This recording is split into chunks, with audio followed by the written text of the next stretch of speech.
going. All right, it's the week before July 4th. We'll be posting this and looking forward to getting a lot of viewers as well on the internet. Welcome to everybody that came today. We're going to go ahead and start off. Well, I'm going to introduce Evelyn Henry in a few minutes, but before I do, I want to start off with a little ARC video that I haven't played in a long time. And even before I do that, I'm excited about today because we're looking at a gentleman who turned 50 and someone I've known for decades, but also I'm sure families think about what's it going to be like when my son or daughter turns 50? And then after that, what's it going to be like? So I think it's an opportunity for us to hear from a family that's not only made it through, but made it through in pretty darn well. And not only from an advocacy point of view, but educational point of view and setting up their son in the best opportunity possible. And I think that's something we can all learn from. So I'm really looking forward to that part of it. Let me just play. I just want to do our ARC promotion first for a second. And let me share the screen and do that. And then we'll move on to our program today. Presentation is made possible by the generous donations of supporters like you. The ARC of Massachusetts is deeply grateful to the hundreds of individuals, human service agencies, corporations, and foundations who are committed to enhancing the lives of people with intellectual and developmental disabilities and autism. At the end of the webinar, you will see a brief survey. Please take a couple of minutes to let us know what you think. Your feedback is important and will help us provide programming that meets your needs. Okay, and I'm going to start with just basically welcoming you again. And now I'm going to share a minute clip before I introduce our guests. And I've got it right where I want it to start. Let me share that as well. So you hear it and see it from the very minute it starts. Let me tell you about the time of our big break. At 8 years old, I was admitted to the Kennedy Memorial Hospital for intensive therapy. It was at Kennedy where I was officially diagnosed with autism, and, to the relief of my parents, I showed great improvement upon the time of my release 10 months later. But before I came home, the break had served as a blessing for my parents. My mother, Evelyn, had been working night shifts as a nursing assistant, while Henri worked full-time during the day and going to school at night when possible. They had mastered how each of them could both pursue a career and raise 2 children. One of the 2, me, was autistic. The time off allowed them a chance to breathe, to catch up on much-needed sleep, and to take care of themselves. After all, both Evelyn and Henri had abandoned their own health for the sake of ensuring I was receiving the best services and medical treatments available. And despite their incredible frustration of having to endlessly search for local services and the frustration of the late diagnoses, which made things very difficult when dealing with their insurance agency, my parents always maintained a positive outlook and disposition and interacting with service providers and insurance representatives. Okay, I picked that clip for a reason, and let me first introduce our guest. So that was Reggie. Actually, Dad helped Reggie use his voice because Reggie is a man of few words, let's say that. And let me just share the screen for a second and introduce them, okay? So first, Henry has led advocacy in many areas, including our board, MDDC, the Mass DD Council, and politically active in the state in a lot of ways. It would take too long to introduce those. But also the Mattapan Greater Boston Technology Learning Center in 2018 created and named after Henry a Community Service Award and recognized him as a living community hero. And then Evelyn served on the Family to Family Steering Committee, among other things, was a Kennedy Fellow in Washington, D.C., working with Mrs. Shriver and the foundation, that's the Joseph P. Kennedy Foundation. And both of them were recognized for Black Excellence on the Hill in February 2022 at the State House as well. This picture here, which you may or may not be able to see well, has Reggie on the right. It's the 60th anniversary booklet. But also, here's a picture from the 2000s. I don't know, Evelyn, if you guys remember this from a hearing that Reggie went with you. He was probably around 30 years old, maybe even, this is 2022. So that could have been 2000. Okay. I don't have the exact date, but it's circa 2000. And then this is a picture of the family that I had originally had a clip that would talk about his sister and her sister husbands as well. And that's Reggie's two nurses with the family as well. So let me stop the share. And I'm thinking, I played that break because I never realized how hard it was until I attended the birthday party, a month or two ago, a couple of months ago, maybe 3 months ago. And I said, wow, and talk about pleasant demeanor. I mean, I would have never known, okay? But just that you didn't know, we want people to really learn about this phase and getting to 50, but maybe you could talk about till the age of 8, a few things about how tough it was to really understand what was going on. No one was telling you, correct? Well, true. Well, I'll let Evelyn start with that because, part of the thing, and I will say, first of all, good morning and thank you for, reaching out and help us spread the awareness. This is to us, okay? I will speak for Evelyn and I, Reggie, and it's a continuous, I won't call it effort. I will call it effort rather than fight. Fight have too much violence into it. But, this is something just last night, Evelyn was out, I was here, I was, thinking about it. I said, why do we, people, parents with people with disability have to every year fighting the same fight we've been fighting for forever. We made a lot of progress, but that's not enough. I will leave it like, Leo, I can talk forever because but, those are the ones I wanted to really share, and the reason we're trying to do it is to see if we can share our experience, if we can share our association with the act, show the importance of the act in our lives. Okay, we didn't do that because Evelyn and I did. We did that because we happen to have the act next to us, working with us, helping us navigating through this terrible, thing we had. So, and that's what we're trying to do because we both almost need 3/4 of a century of age, so yeah. I don't think we have a whole lot more to stay in the battle, but to prepare and see where we can get it. And those coming after us can have a better life for their kids and family. I will leave it to that because I know Evan can say a whole lot more to that. Okay, Hi. great point. I Hi to everyone, and thank you for listening. Because I wanted to start to let you know, 30 years ago, we were facing the dilemma of Reggie turning 22. Evelyn, I'm going to ask you to get a little closer to the mic. Henry, move your seat a little because I could hear Henry great. Okay, go ahead. Beautiful.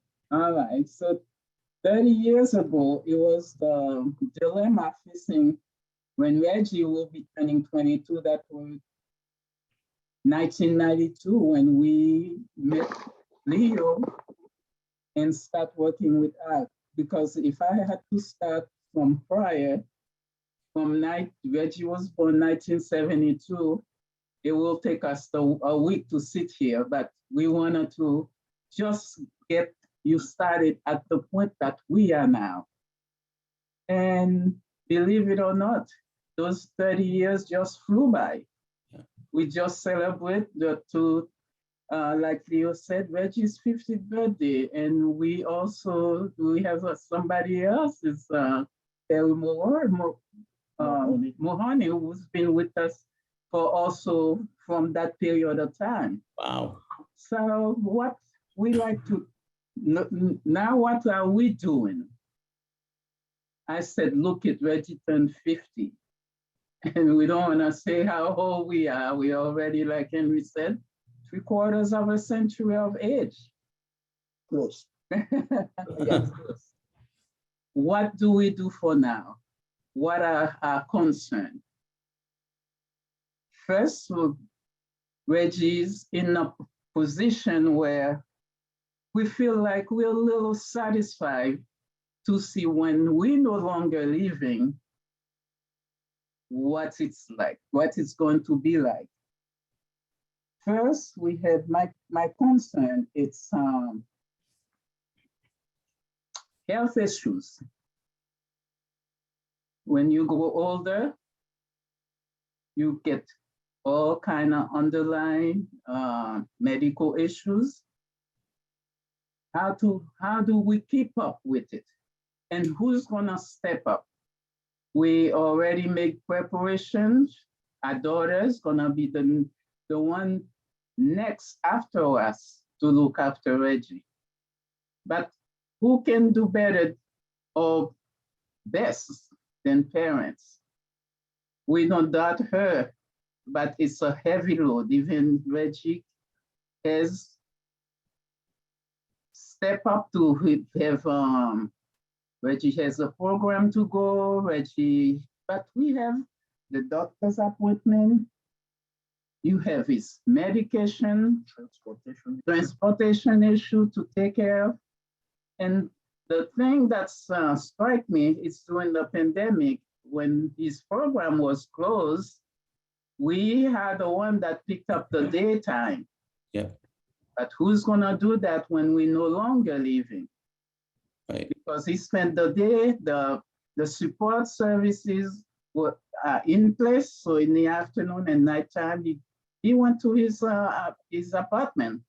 But during the day, from 7 o'clock until 5 o'clock, he's with us. Right. So this is a concern. And also, one thing we also made preparation for Reggie is financial security. This is another issue, a big one.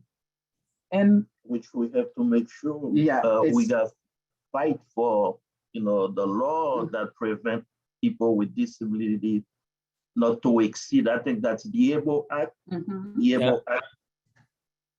And long-term services, as you can see, again, I call it the dilemma of government support. One day up, one day down, 1 year up, one year down. And also safe environment. Oh, I always worried because Reggie cannot tell you how he feels and what happened if something happened to him, how he's going to express that. So that's, you need to build the trust. And I want to tell everybody that Reggie has someone who's been with him since 1997. And the two other women who helped him, they've been with Reggie since 2000. Wow. We have a long record every year. This is always when we do his ISP, where did we find those people? But somehow we are blessed to find them in our lives, and Reggie becomes a second, they are part of Reggie's family. Yeah, an extended family. Exactly. So that's the relation we build with them. We help them, we work with them, we educate them, and we're not afraid to expose our concern. This is what we expect of you. Okay, this is what we need from you. So that makes it real. Again, you always think about something that all of us are aware, the abuse in people with disabilities and elders. So those are very tough concerns, but somehow we laid the foundation with the help and education and what we seek to build on our own for Reggie's sake when we're no longer living. This is our words now, that buzzword, when we're no longer living. So Henry, you can step up. No, that was Are those the key issues that? Yes. So can I ask a question about, so first place, wow, it's unbelievable, that you're sharing upfront what any parent is going to feel, okay? But I also, the staff piece, do you think you did things for the people? You mentioned how you educated them, you also helped them. Were there things where you were flexible with them about their hours and things like that that made it easier for them? They realized you cared for them too. They weren't just a tool or just, am I making, you know what I'm asking you? Was there? I think you're clear. I believe that's one of the things we said, education concerns. You have to treat people like you want to be treated, period. Okay? You want to treat people like you want your son or daughter to be treated. And that's how you're going to establish that trust or that you look for. If they can be there one day, you got to give them a break, okay? Because us who have regular job, we call them sick. Okay, we watched a game overnight and we don't feel like getting up to go to work. We call it sick. We take personal day. We tell them we have the flu. Today, the buzzword to stay out of work and stay home is I tested positive. I feel COVID, So you have to work with it. But when you tell the people, you put them, you sit with them. You say, first of all, you can share your problem with us. You can talk to us. Be honest with us. No one is honest, okay? But you at least there's a level of trust you can establish. That's one of the things I believe we've done. Because I know you and I have a good relation, Leo, because we talk, we work, we sat next to each other, we advocate together. You're a mentor to me, just like you learn from me. The thing I have with people, they come to me with their personal stuff, family problem. They come to me with everything, okay? Their kids to college, their kids getting married. I'll give you a quick example. I don't want to over talk. Is we had one of the provider. Her daughter was getting married all the way in Canada. That was pre-COVID, okay? And she said, "Oh no, Reggie's coming." We said, "We can't send Reggie." She said, "No, you are coming, so Reggie can be at the wedding." Mm-hmm. I said, "It's in Canada." She said, "Well, you guys have passport. You guys have no issue. We want Reggie to be there." Now, it goes further. While at the reception, the first person who bought something for Reggie, because remember, Canada is it's a huge place. Yep. Going from point A to point B can be an hour, 2 hours. It was hot, and the first person who received, okay, she went into grab a plate of hors d'oeuvre and say, "Reggie hasn't eaten all day. Here's for Reggie." Yeah. I've seen it happen in his 40th birthday. I've seen it happen in his 50th birthday. They're always there to go to Reggie. Like I told him, I said, "You're not helping Reggie. You're making him so comfortable." But it's the fact. You got to talk with them. You have to educate. I wish our system, our program has a place where, just like we do at ACT, we have different committees. We sit, we plan, we meet, we discuss, and we educate, okay? I wish we had that for the care people where we can train them, okay? Because that job, it doesn't pay. Today, they get a decent, I don't call it a decent salary, a get-by salary. Yeah, with inflation. With inflation, it's not even keeping up with it, but I think the service they give you, I think it's worth more than what they're receiving. And it's nice to see that all of them are working second job. Right. Yeah. Yeah, it's a tough road. So thank you. Thanks for answering that. That's helpful. I wanted to ask also, give people a flavor. When you were at the crossroads on turning 22, people need to understand, Reggie, you've sort of said it, his communication, is tough. So if something happened, you might not know. When he was really young, he used to run. He liked traveling. He liked seeing places. So people, when he said you got your well-deserved rest, well, you needed rest again after he was 8 too, because he was still suddenly 2 miles away or 3 miles away. And so it was really a challenging. People might think, oh, he looks so good and he's so well dressed. What an easy time, but it wasn't.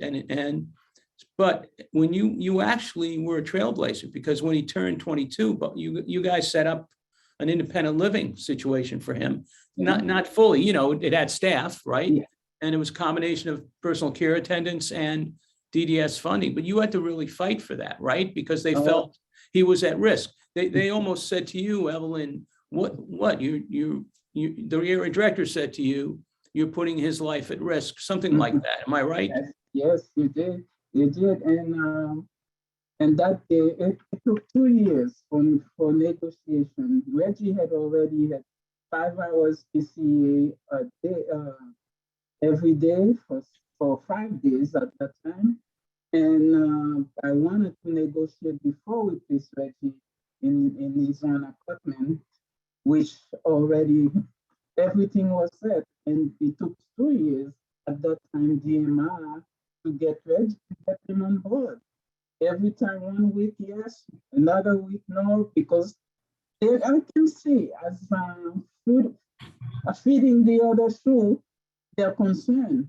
But as that day when I went the last time, when it took 2 years and the apartment was ready, and I got the rejection that Reggie will not be receiving support services for the evening while he's in his own apartment, I was so frustrated. And that day I had to usually I've been handle everything on my own. That day I said to Henry, you gotta come and be with me because I don't know. I'm over the edge. When I heard again, the regional director, the area director told me, no, they're not gonna give funding for Reggie to set him in his apartment.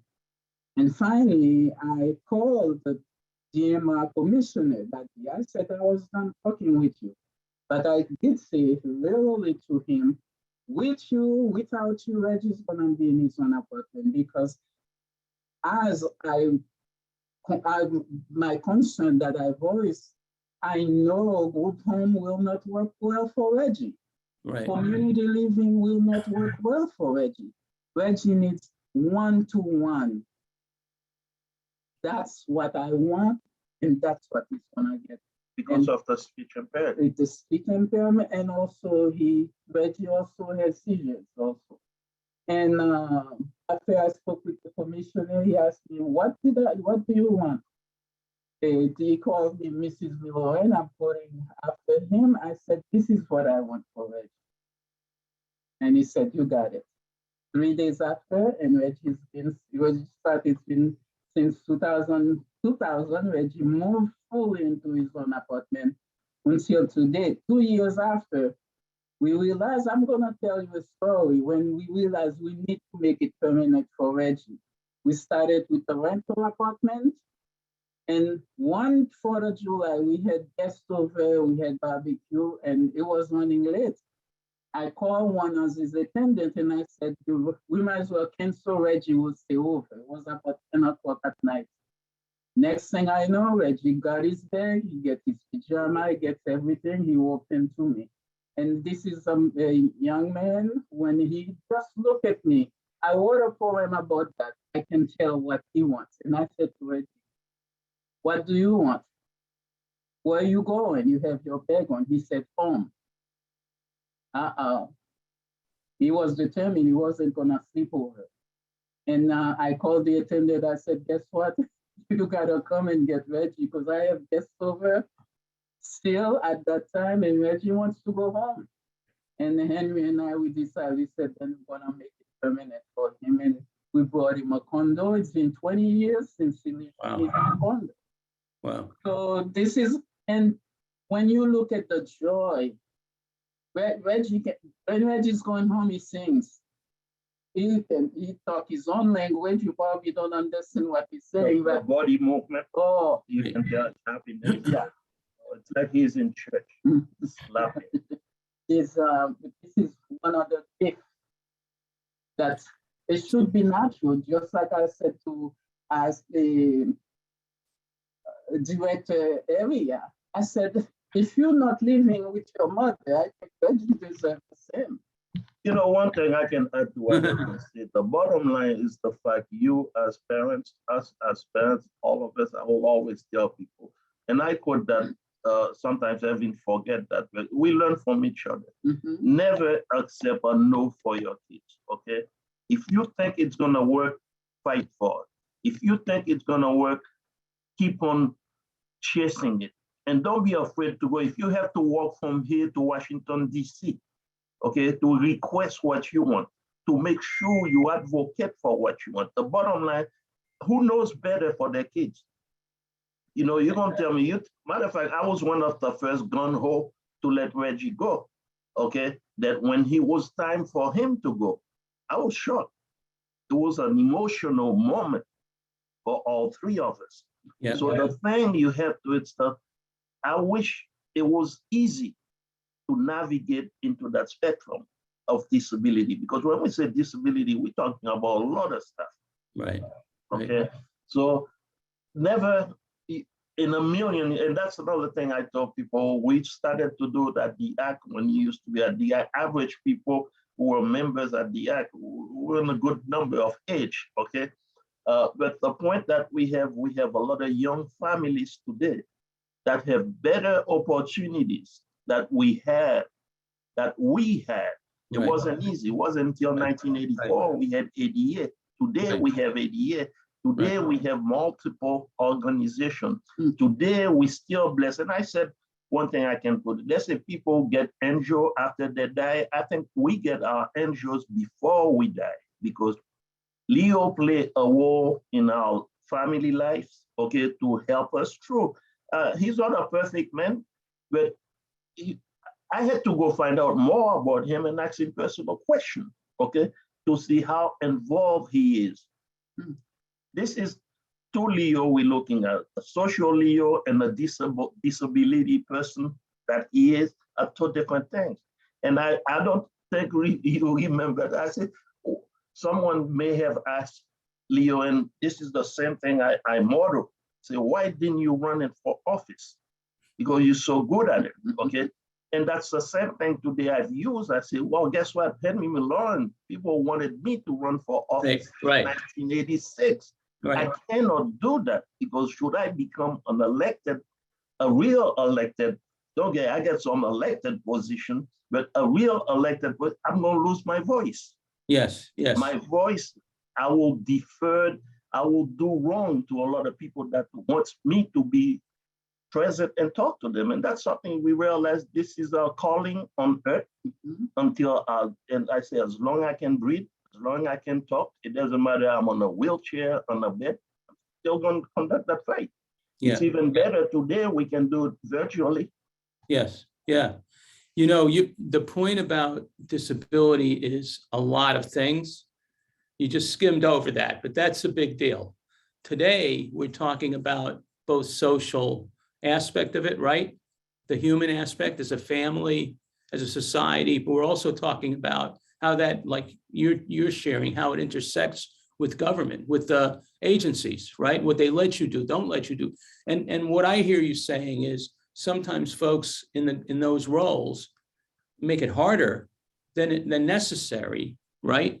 I mean, we're already dealing with this emotional transition, right? You said when he picked his clothes and his bag, he said, no, I'm going to go overnight, right? And he was ready. You might not have been ready that night, right? No. And that is enough to deal with, right? Or Exactly. were the days you worried when he would figure out a way to sneak out of the house, even though you had everything locked and alarms, and suddenly he would jump from the second floor, he'd find a way to get out. I mean, that's enough to worry about. Worrying about then how agencies allow you to do this or that when it seems logical to you, it's you're trying to just make something happen. 2 years is a long time to advocate, right? You could have easily given up anytime in the 2 years. And most people do, right? Most yes, people think. and this is one person that doesn't take no for an answer. Yeah. The more you tell me no, the more I persevere. So that's what people listening should share with friends and family. If you're really sure and people aren't giving you good reasons back, it's not like you didn't listen, you did listen. And when someone just says he's not going to be safe, but they don't tell you why he's not going to be safe, that's just their opinion, Yeah, right? exactly. Which everyone is entitled to. You know, it's all right to hear them saying, but I'll give you a quick example, something that I've learned, because when Evelyn was in DC, it gave me an opportunity as a board of director, a member of ACT. I serve with the government affair. I serve with the developing committee. But I had fun. But the point that we had, and people don't take advantage of it, is the fact we created a booklet, a document teaching people how, after we conduct our legislative breakfast, we used to do it before. This is one thing the act does. They do newly elected representative or elected official. We conduct training with them. It's to know each other. And after that, you do follow up. And now the people, the parents, the organization, we conduct training on the spot to say, this is a script. We have a script for you. If we all speak the same language, if we all use that script, I think we can be more effective. Because I recall one time there was that Haitian organization when Evelyn Haffey, and when I took them to a state senator and they're working there, they said, Henry, I said, no, I'm not going to talk for you. They know me. I want you to talk for your son. Yeah. And when they started to talk, they bring that state senator to tears. So the thing we're trying to do is find out, it's consistent. We have to stay consistent, but more than likely, we have to stay connected with the act. It's like you see me last week, I was talking with Charlie. I said, Charlie, I had not missed a government affair, okay? Even though I stopped serving on the board of directors since 2010, 2016, I don't remember, 2010, or maybe less or more. But the thing is, every month there's a meeting. And especially now, you can do it virtual. You can miss nothing. You can do it with your cell phone, walking the street. So Right. Staying connected is important. I think COVID really hurt us. And Evelyn brought that up in relation to what if something like that happens 10, 20, say 20 years, you're going to live a long time. You both look so young, you know? So what if, you know, there's another COVID period and we're not there, you know, how's that going to work out? Another crisis. And you were able to do that, right? As a family. You have to pick up the slack because this is your responsibility. Yeah. And you even, I even told people, even after you no longer living, they always will say, Reggie's parents, even after Reggie no longer living, or our daughter, generation after generation, your name will never be erased. Right. You are parents forever. Right. When you alive, this is your responsibility. Nobody can do it for you. I couldn't call my daughter to say, my God, today we can't do it. During COVID, can you pick up that day and have Reggie stay with you? No, this is ours. Yeah. We have to do it. So this is a heavy concern to me when we no longer there. So who's gonna pick up the slack? If something like that happened that no one expected to happen. Right. So, and I called to everyone who's listening.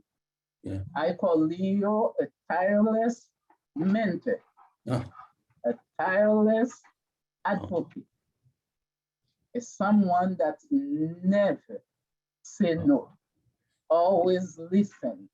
And this is what we draw on to be what we are. And I draw on both of you and other, you know, you've taught me a lot. I mean, really that just going back to family days, going back to the board days, and just so much when we engage together, and we really try to be collective, and we learn a lot, and I've learned a lot. That's the story of my life. I've gotten a lot more than I've given. You know, I want to open it up to people for questions for you, but I also want to give you some hope, because one of the people on with us today is actually a daughter. who decided to take responsibility during COVID. And I'm trying to remember, Evelyn, if you've met Diane. Henry probably has. Diane and I served Yeah, together. yeah, that's what I wondered on MDDC. Yes. Okay, so she, when COVID happened, her sister has complex medical conditions. She's somebody whose family I knew before I knew Diane. Diane was living in New York, I think, at the time. You were out of state anyway, and I got to know her parents and her sister, Anna. And so she picked up the slack during COVID, big time, including overnight, because she was frightened about, it was an unknown, right? Such an unknown. So she gives hope to parents that there are, siblings who are engaged, and she's had her own life, but now she's merged her life with her sisters. Not forever. She wants to make sure her sister gets back, right, Diane, into a good situation. Yeah, we want to start looking now. Yeah. But yeah. But you've done it happily, and you never reflected it as a burden. But you're worried more about what's going to happen to her if something happens to you. You don't want to. Your parents had worked to make, work toward a residence for her, and she was actually in a 3-person residence when she first. It's a 4-person. Eventually, but when she first moved in. Oh, actually, yeah, because we ended up with a situation. There was a transition for her. This is going back years ago. This is going back to 1984, 85. And there was some complications, we'll put it that way. And there was a setting where she could live with 2 guys. And that seemed to be the best transition. Anyway, so I wanted to just say that about Diane, but I wonder if anyone's got any questions for Henry and Evelyne, and whether it could be about turning 22, it could be maybe a similar kind of challenge you had, because to me, their story, is reflected. I see it in a lot of people's stories. The youth not having a clear diagnosis, the inability to communicate, and then later having a vision about what a good life is, and having to work really hard, first building the vision and then selling the vision, right, to DDS and other authorities. And in those days, obviously, it was DMR. So that's why we go back and forth sometimes with the name. Anybody want to ask a question or want to make a point? I know, Carrie, you've known. Oh, Carrie, go ahead. You got your hand up. Yeah, I just wanted to say that I was working for a local affiliate of the ARC, providing family supports for the Milorins. Oh, probably around the time Reggie was 20 to 22. And I must say, one thing that I think led to your success, and I've always admired you for this, is your commitment to the vision of what you wanted for Reggie and what life should be and how to best support him. And you never, ever, ever back down from that. And I think that was exceptional advocacy, and and it just led to your success. So I really enjoyed those days with you, and I'm so happy that how it all turned out for you. I just wanted to share that. I like that, Carrie, because I was telling Evelyne, I remember my days working with Carrie. We on the phone, people didn't know what we were working on, but when I saw her number, I knew that was Carrie calling, and I had a conversation with her. We had to, at the time, I think our organization was moving, we needed furniture, we needed a lot of things. And this led me to even talk to the highest level of the company I was working for, I went to Abby. I said, Abby, this is what, the organization where my son is. He says, who's your son? I had to explain to her who was my son. That got me to a point. I got a phone call from Abby Johnson. I'm referring to Fidelity. And then Abby called me in her office. Henry, you get an appointment with Abby. Every manager who goes to Abby is fired. But people started, Henry, you got it. So when I walked to her, she said, I got a job for you. I said, really? I thought I'm already working. She said, no, I have something else. That's when she appointed me as the Fidelity PAC. I still have that thing here somewhere in the house. And she said, your job is to bring Senator Kennedy, Edward Kennedy, to Fidelity, because we're having a meeting. And I said, how the hell I'm gonna do that? So I came home and talked to Evelyne, who was a past Kennedy fellow. So Evelyne had a relation with, we call him Ted. So I called his office and I explained, and the guy came in because what she wanted to do, she said, the person with disability, family disability relation is that person who's going to talk to the Kennedys involved. So that came in. We didn't stay just on disability. We went to retirement. We went to Social Security. We went to healthcare. Name it. We gave him a long list. That's probably why he died so quick, you know, because we gave him a lot to do. But the point I'm trying to get is, we're talking about turning 22. We have something in place for 2022 because we have a program. I've worked with, I've shared, I work with her too from the act, developing that statement when with the not John Simon, who was the one I told you in Chicago, the lawyer before John. Oh, yeah. Teresa Bennett. So the point I'm trying to get is, we cannot close our eyes on 14 to 22. If the transition is the most difficult thing, because during that transition is when most of us are blind, most of us are dumb to what exists. Most of them don't know what exists, okay?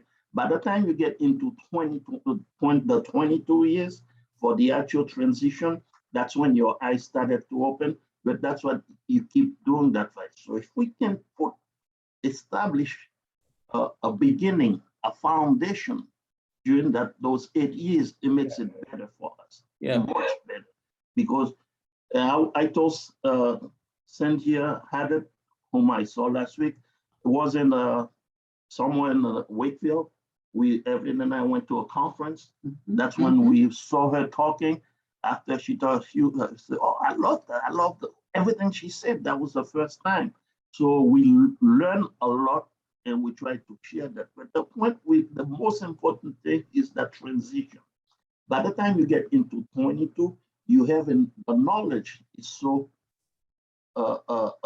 productive, so ready to take on what's going, because those from 22 up, that's what we're still fighting, because there's a lot we didn't know then. but yeah, go ahead, Evelyne. Just want to piggyback about what Henry is saying. I did mention when I spoke at Reggie's birthday with the quote that it takes a village to raise a child that we call normal. But for parents who have children with disabilities, it takes the state where you live and beyond to help this child to live a productive life. I used to travel. I go to Seattle. I travel almost half of the 50 states in the United States, including all the help and support I have prior to ACT and within ACT. While I'm talking, I wanna give credit to all of you, because it takes a calling for someone to do this job, because it's not an easy job. So that's what it took for all of us. Most of the time I went to conference, I only sat down, just listen.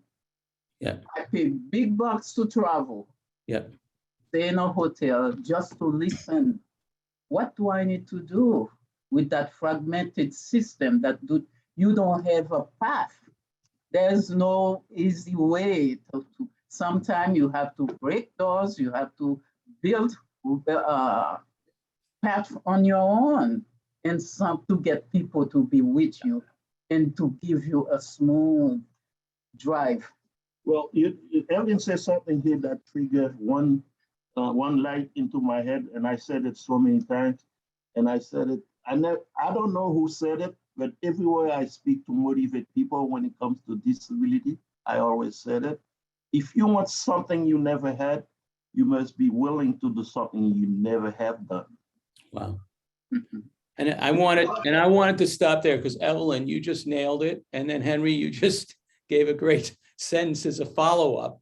What I got toward the end of this, I just want to say how important that transition period learning was. Carrie's point about how you had a firm vision, and that vision you kept to, and you're ready to get through those 2 years. But then also, I love the idea of listening, learning, using the time, knowing that you're going to get something from that, so you're prepared. And then ending with activity, like if you're doing something you've never done before, or want something you've never had before, you have to be ready to do what you've not done before. So let's end with that theme. I know we have to, I think we're going to have to re-energize around turning 22 and transition again, Carrie. I think we've been doing that for a while, but maybe we need to make it more bite-sized.